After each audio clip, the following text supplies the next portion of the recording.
Hello everyone. इस video में हम करेंगे एक्सरसाइज 6.3 में से सम नंबर 14, 15 एंड 16। तो यहाँ पर सम नंबर 14 की स्टेटमेंट है sides A B and A C and median A D of a triangle A B C are respectively proportional to sides P Q and P R and median P M of another triangle P Q R. तो देखिए यहाँ पर दो triangles हमें दिए गए हैं, एक का नाम है ट्रायंगल ए बी सी और दूसरा है ट्रायंगल पी क्यू आर। और यहाँ पर हमें कहा गया है कि जो ट्रायंगल ए बी सी है उसकी side A B triangle P Q R की साइड पी क्यू के प्रोपोर्शनल है। Means A B is proportional to P Q. इसी तरह से A C is proportional to P R. A C is proportional to P R. और इन दोनों triangles में एक एक मीडियन ड्रॉ की गई है। तो ट्रायंगल ए बी सी में मीडियन है ए D and triangle P Q are में मीडियन है पी एम। और ये दोनों मीडियंस भी एक दूसरे के प्रोपोर्शनल हैं। तो इस तरह से हमें यहाँ पर गिवन है कि A B divide by P Q is equal to A C divide by P R is equal to A D divide by P M. और हमें यहाँ पर प्रूव करना है कि जो triangle A B C and P Q R हैं वो सिमिलर ट्रायंगल्स हैं। तो सबसे पहले हमें यहाँ पर लिखना होगा गिवन। तो गिवन में हम लिखेंगे कि इन दोनों ट्रायंगल्स की दो दो साइड्स और इनकी मीडियन प्रोपोर्शनल हैं। A B by P Q is equal to A C by P R is equal to A D by P M. ये हमें इस सम के अंदर गिवन है। इसके बाद हमें लिखना होगा टू प्रूव। और टू प्रूव में हम लिखेंगे कि triangle A B C is similar to triangle P Q R. उसके बाद एक अलग से हम यहां पर पॉइंट बनाएंगे कंस्ट्रक्शन का।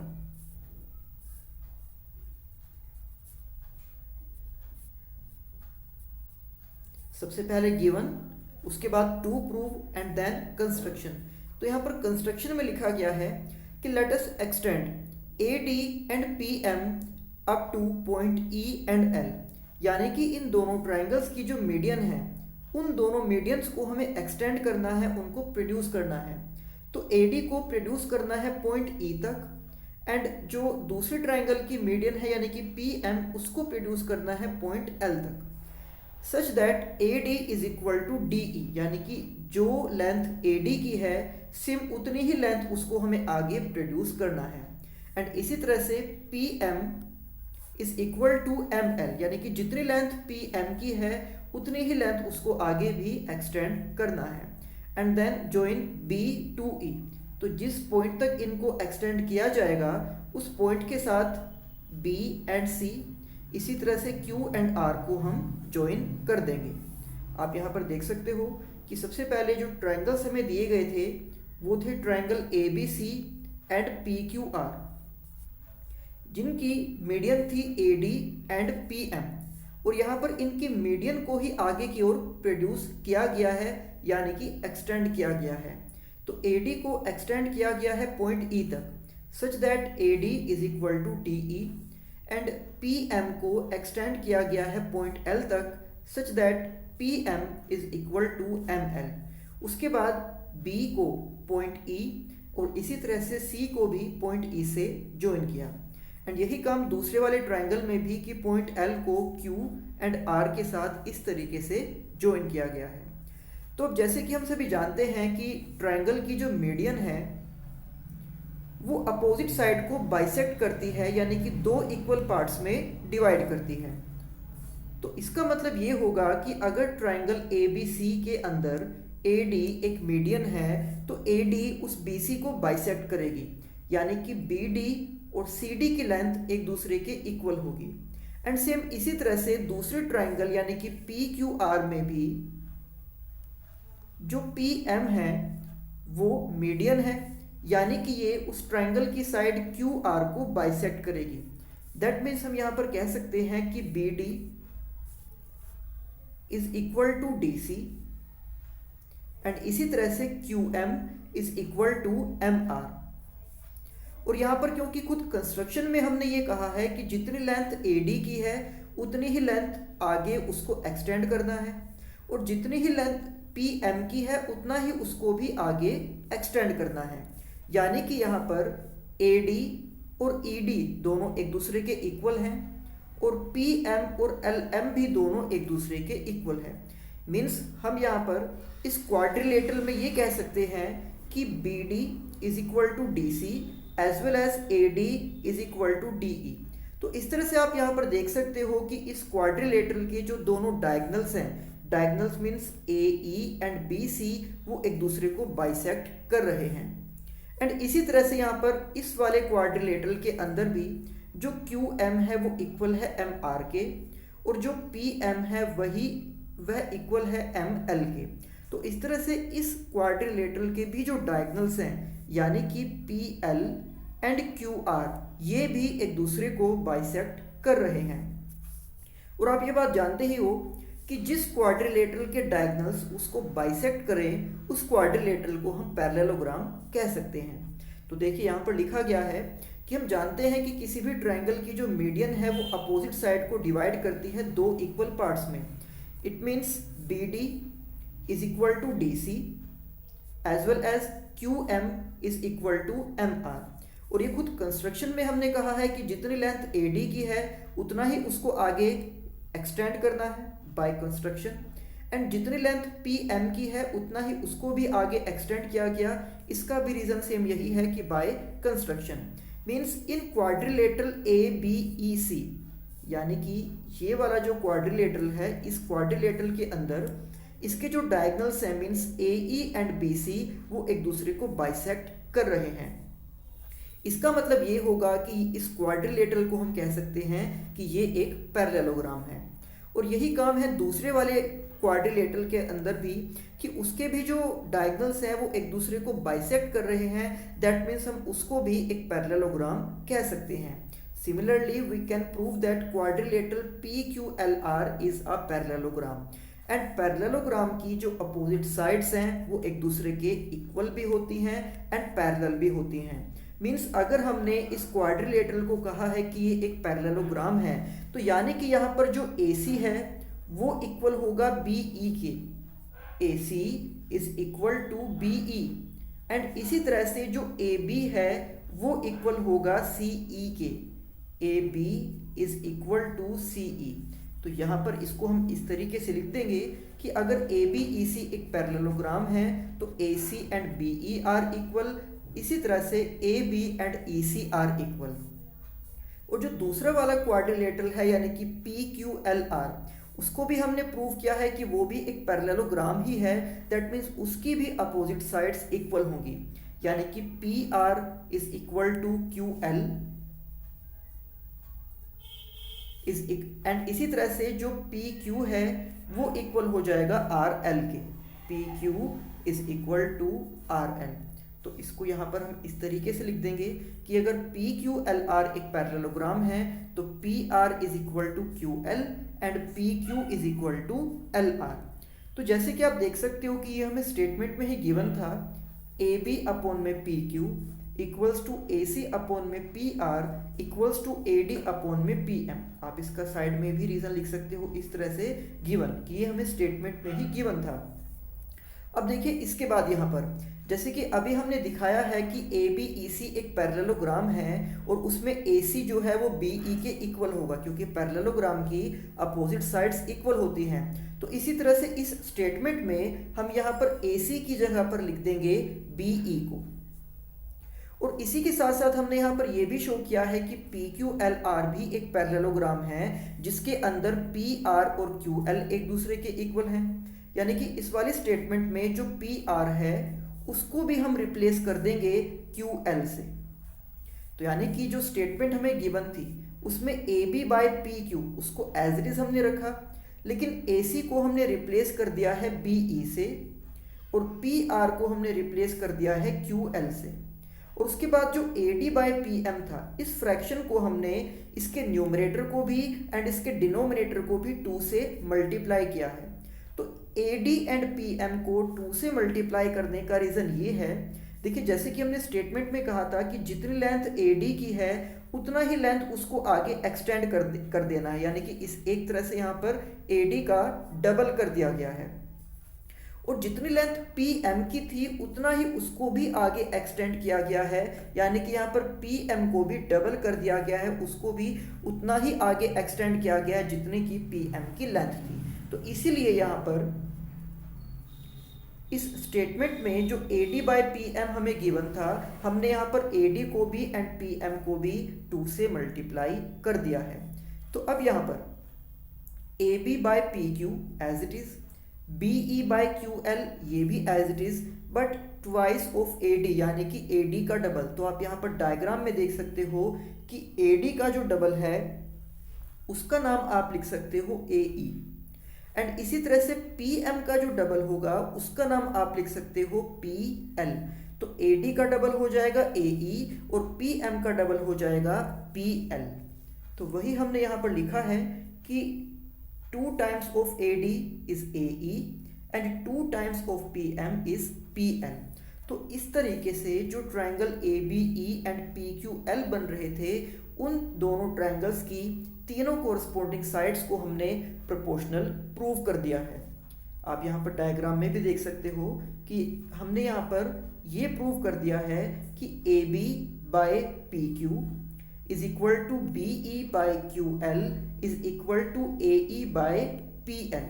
तो इस तरह से एक ये वाला ट्रायंगल जिसका नाम है ट्रायंगल ABE और एक ये वाला ट्रायंगल जिसका नाम है ट्रायंगल PQL। तो अगर इन दोनों ट्रायंगल्स की सभी कोरस्पोंडिंग साइड्स एक दूसरे के प्रोपोर्शनल आ गई हैं तो हम इन दोनों ट्रायंगल्स को सिमिलर कह सकते हैं by using side side side similarity criteria. और जैसे कि आप सभी जानते हो कि सिमिलर ट्रायंगल्स में उनकी कोरस्पोंडिंग साइड्स प्रोपोर्शनल होती है और उनके कोरस्पोंडिंग एंगल्स एक दूसरे के इक्वल होते हैं। दैट मीन्स कि हम triangle ABE and triangle PQL के तीनों कोरस्पोंडिंग एंगल्स को एक दूसरे के इक्वल लिख सकते हैं। तो अब देखिए यहाँ पर जो triangle ABE and triangle PQL है, अभी अभी हमने इन दोनों ट्रायंगल्स को सिमिलर प्रूव किया है। तो अब हम यहाँ पर इन दोनों ट्रायंगल के इस एंगल को और इस एंगल को एक दूसरे के इक्वल लिख सकते हैं। तो हमने यहाँ पर लिखा है कि अगर ये दोनों ट्रायंगल सिमिलर हैं तो सिमिलर ट्रायंगल्स के कोरस्पोंडिंग एंगल्स एक दूसरे के इक्वल होते हैं। That's why angle BAE is equal to angle QPL और इसको हमने नाम दिया है इक्वेशन नंबर 1। एक बार फिर से आप डायग्राम में देखिए कि हमने यहाँ पर एंगल BAE यानी कि इस एंगल को एंगल QPL इस एंगल के इक्वल शो किया है और उसको हमने नाम दिया है इक्वेशन नंबर 1। तो अब देखिए जिस तरह से हमने triangle ABE and triangle PQL को सिमिलर प्रूव किया था, सेम उसी तरह से हम triangle ACE and triangle PRL को भी सिमिलर प्रूव कर सकते हैं। बट उसके लिए अलग से हमें कोई स्टेप्स लिखने की नीड नहीं है।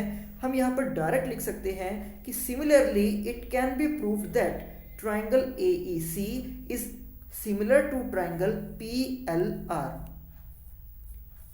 ट्रायंगल ACE मीन्स ये वाला triangle is similar to triangle PLR।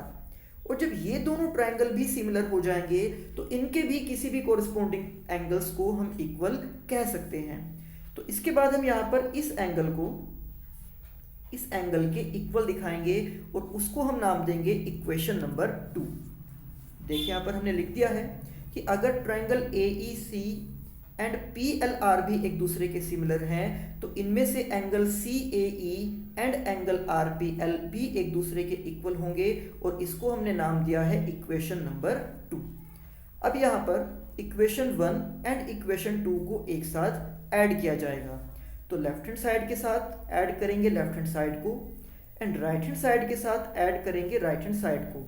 तो जब हम यहाँ पर ऐड करेंगे एंगल BAE एंड CAE को, तो आप यहाँ पर डायग्राम में देख सकते हो कि angle BAE and angle CAE, तो इन दोनों एंगल्स को ऐड करने से ये वाला कंप्लीट एंगल बन जाता है जिसका नाम होगा एंगल बी ए सी।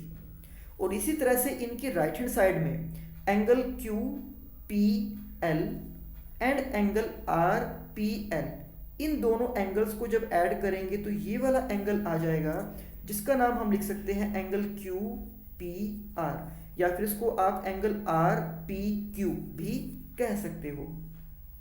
मीन्स जब हमने इक्वेशन 1 एंड इक्वेशन 2 को ऐड किया है तो उनको ऐड करने पर हमारे पास आ गया है कि angle C A B is equal to angle R P Q.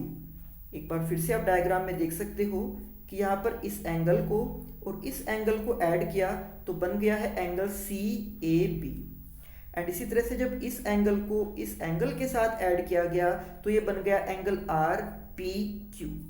और इस स्टेप को हमने नाम दिया है इक्वेशन नंबर 3।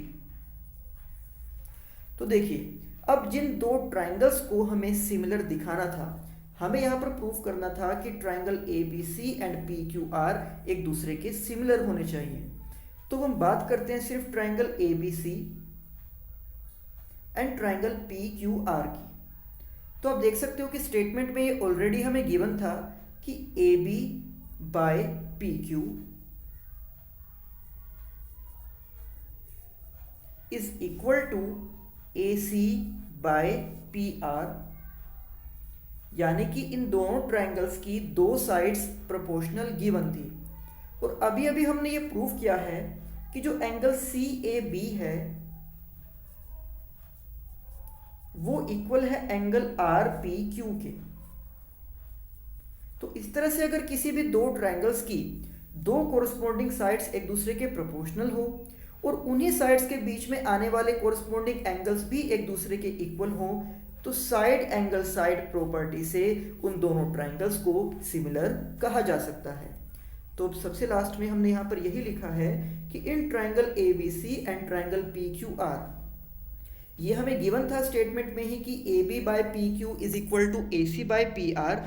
और ये अभी अभी इक्वेशन 3 में हमने प्रूव किया कि angle C A B is equal to angle R P Q. तो अगर यहाँ पर दो साइड्स एक दूसरे के प्रोपोर्शनल हैं और उन्हीं के बीच में आने वाले एंगल्स एक दूसरे के इक्वल हैं, तो ये दोनों triangle means A B C and P Q R एक दूसरे के सिमिलर हो जाएंगे by side angle side similarity criteria. और यही इस सम के अंदर हमें प्रूव करना था। इसके बाद सम नंबर 15, जिसकी स्टेटमेंट है a vertical pole of a length 6 metre cast a shadow 4 metre long on the ground. तो यहाँ पर कहा गया है कि एक पोल है जिसकी लेंथ तो है 6 मीटर और उस पोल की जो शैडो यानी कि उसकी परछाई जो ग्राउंड पर बनती है उस परछाई की लेंथ है 4 मीटर। आप यहाँ पर डायग्राम में भी देख सकते हो कि जैसे कि अगर ये पोल है जो वर्टिकल है तो इसकी जो शैडो इसकी जो परछाई होगी उसकी लेंथ है 4 metre. And at the same time a tower cast a shadow 28 metre long. उसी समय पर उसी टाइम पर एक टावर है और उस टावर की जो परछाई है उसकी जो शैडो है उस शैडो की लेंथ आती है 28 मीटर। तो हमें यहाँ पर उस टावर की हाइट को फाइंड आउट करना है। तो हम यहाँ पर लिख सकते हैं कि let A B and C D be a tower. यहाँ पर आप देख सकते हो कि जो सी डी है और जो ए बी है उनको रिप्रेजेंट किया गया है पोल एंड टावर से। तो ए बी इज टावर, ये टावर है, and C D is pole, इसको रिप्रेजेंट किया गया है पोल की जगह पर कि A B and C D be a tower and a pole respectively.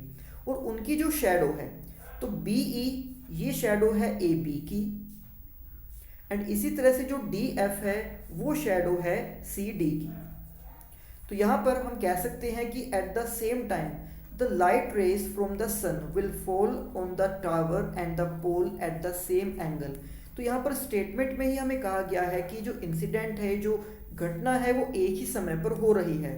That means जो सूरज की किरणें उस पोल और उस टावर पर पड़ती हैं तो वो सेम एंगल के साथ उस पोल एंड उस टावर के ऊपर पड़ेंगी, यानी कि यहाँ पर जो एंगल बनेंगे वो एंगल एक दूसरे के इक्वल हो जाएंगे।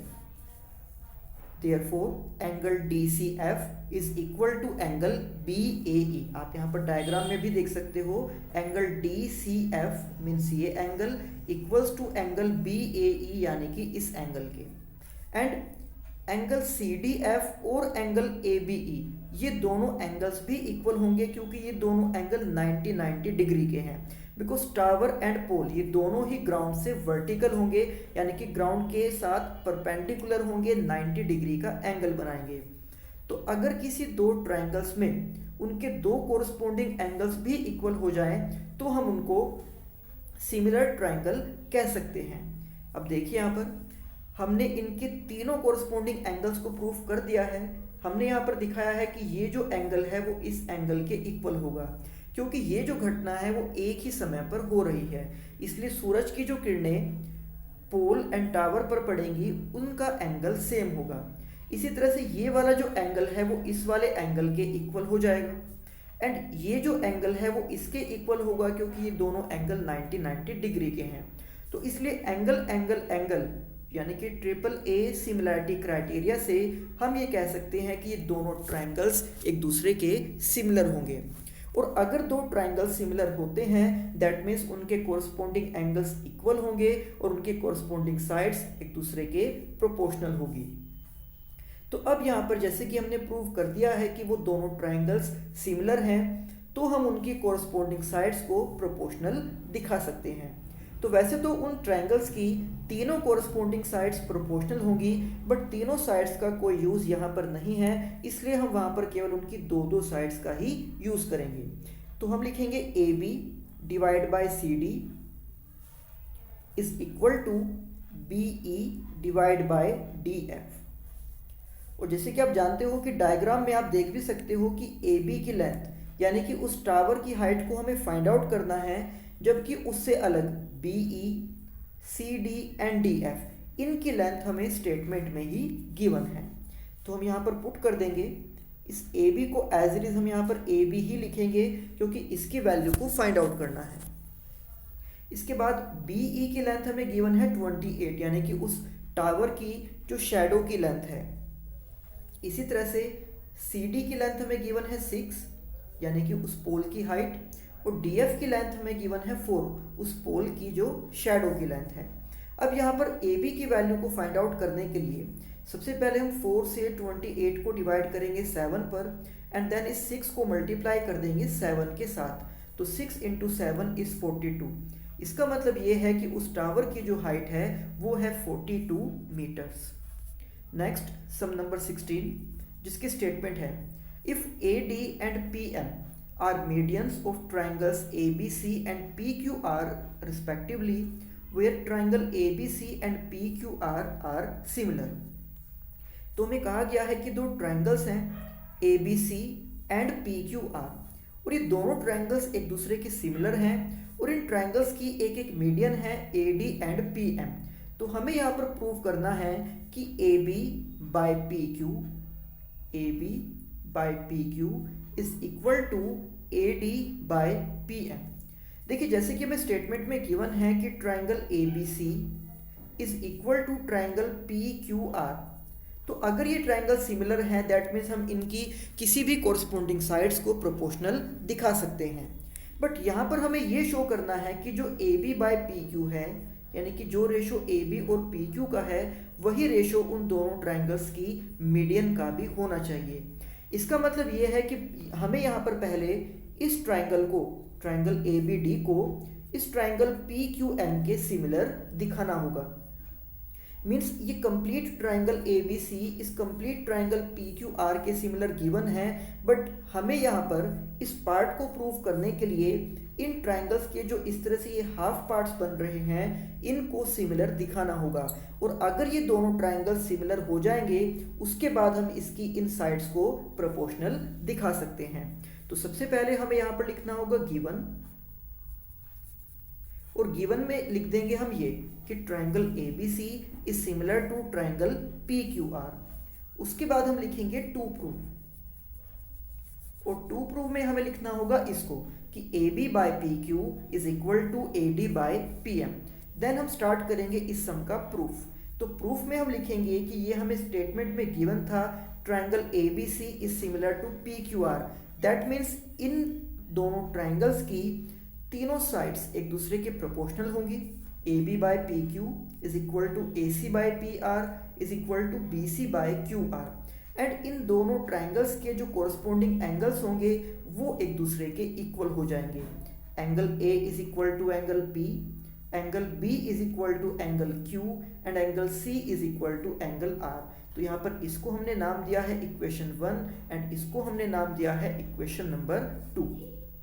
तो देखिए, जैसे कि हमें स्टेटमेंट में गिवन है कि A D and P M median है, यानी कि यहाँ पर बी सी के दो पार्ट्स किए गए हैं B D and D C, और क्यू आर के भी दो पार्ट्स किए गए हैं क्यू एम और एम आर। मीन्स अगर हम यहाँ पर बी डी को, अगर यहाँ पर हम बी सी का हाफ करें तो जो बी सी का हाफ होगा उसके लिए हम बी डी या फिर डी सी किसी भी एक को लिख सकते हैं।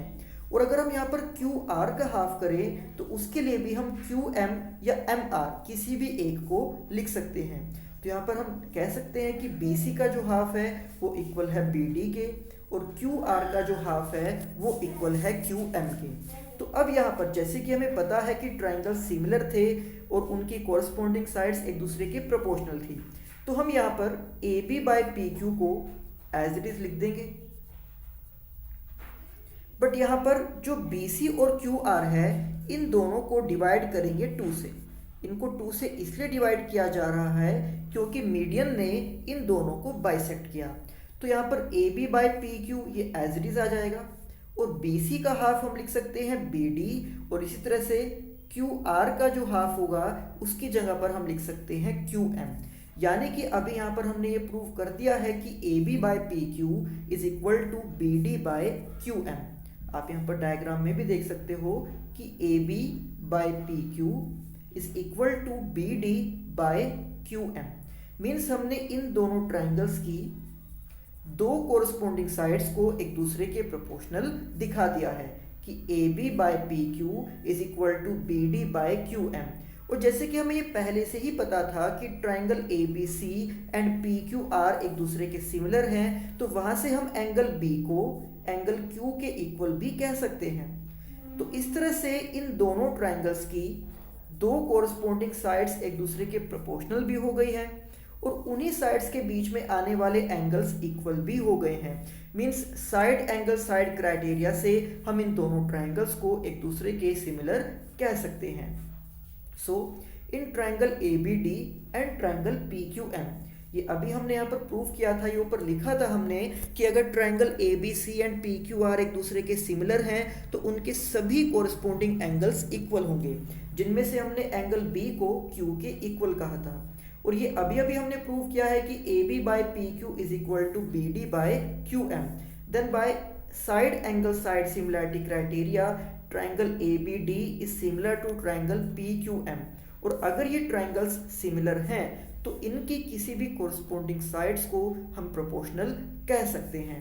तो हम यहाँ पर लिख देंगे कि A B by P Q is equal to B D by Q M is equal to A D by P M. But statement में हमें केवल यही दिखाना था कि A B by P Q is equal to A D by P M. Means आप यहाँ पर चाहो तो इस B D by Q M को बीच में से हटाकर इसको सिर्फ इतना भी लिख सकते हो कि A B by P Q is equal to A D by P M, और यही हमें इस सम के अंदर प्रूफ करना था। तो ये थे एक्सरसाइज 6.3 में से सम नंबर 14, 15 एंड 16, और इन्हीं के साथ हमने एक्सरसाइज 6.3 को कंप्लीट कर लिया है। अब नेक्स्ट वीडियो में हम स्टार्ट करेंगे एक्सरसाइज 6.4। तब तक आप इस एक्सरसाइज के सभी सम्स की अच्छे से प्रैक्टिस करना। तो मिलते हैं आपसे नेक्स्ट वीडियो में। Thank you.